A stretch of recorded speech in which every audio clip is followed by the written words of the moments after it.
Yaseen, one of the chapters of the Qur'an, consists of 83 ayat, very short rhythm, very great meaning, contains a lot of stories, and especially life after death, belief, and its confirmation, the means of steadfastness. It's an amazing surah.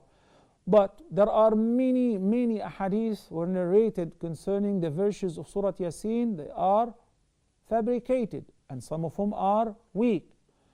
That's why people chose Surah Yasin to call it the heart of the Qur'an, and there is no sound reference in this regard. And another reference which says that if you recite it for a certain number of times, that would relieve the pain or the punishment of the dead person. And also there is no sound reference to support that. So Yasin, like the rest of the chapters of the Qur'an, the entire Qur'an is great.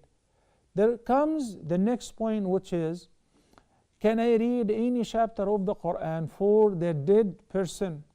There is a difference of opinion among the scholars whether reading the Qur'an then donating the word of its recitation to a late person will benefit him or not. Why there is a difference? It's such a great thing. Because when it comes to ibadat and acts of worship, we are not allowed to prescribe a new act of worship or to design a new form or format of a prescribed act of worship. Rather, we are and we should be limited to what have been already prescribed by the Prophet ﷺ. That's why he said, follow and do not innovate. This is only within the boundaries of the acts of worship. So it has been narrated in various ahadith when somebody asked the Prophet ﷺ that a late father, a late mother died, can I perform Hajj in his or her behalf? Can I fast in their estate?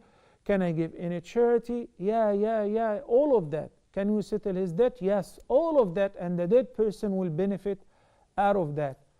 But there is not a single reference which talks about donating the word of the recitation of the Qur'an or the prayer to somebody else, whether living or dead.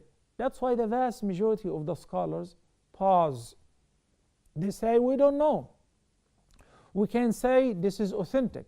So al-aslun man'a. The original case is that you should not do it because it is not approved. There is another party of the scholars who say that since any virtuous deed, if you decide to donate its reward to somebody else, it may benefit him. And by analogy to the Hajj, to the fasting, and the giving in a charity, similarly it would benefit the dead person to recite Qur'an and give him the reward of your recitation. Again, even though it sounds good, but I don't have reference. We don't have reference to that. And it would be better to stick to what the Prophet ﷺ have approved. In addition to, what you can do is recite as much Qur'an as you want, or pray as many prayers as you want, voluntary or nawafil. Then afterward, you make dua. You raise your hands and you make dua for your late mother, your late father, or for any person whom you like.